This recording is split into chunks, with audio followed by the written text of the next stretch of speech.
Hello everyone, চলে এসেছি নতুন একটা ভিডিও নিয়ে। কেমন আছো সবাই? আশা করি সবাই ভালো আছো। আজ নতুন একটা জায়গার সন্ধান পেলাম, তাই জন্য 4 বন্ধু মিলে বেরিয়ে গেছি। তো চলো যাওয়া যাক। বলতে বলতে ফাইনালি চলে আসলাম ক্যাফের সামনে। তো ক্যাফের সামনের লোকেশনটা দেখাবো, চলো দেখতে থাকো। তো গাইস চলো ভেতরে অ্যাম্বিয়েন্স গুলো দেখবো কেমন কি।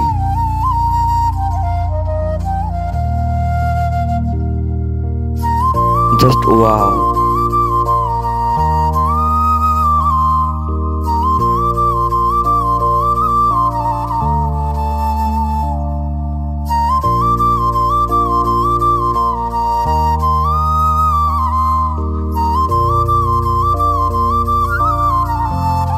গাইস এখানকার খাবারগুলো খুব স্পাইসি, খুব সুন্দর। তো এই ধাবাটা বলা হয়নি, এই ধাবাটা হচ্ছে বদর ইউথ ক্যাফে। এমন ভিডিও পেতে সাবস্ক্রাইব করুন।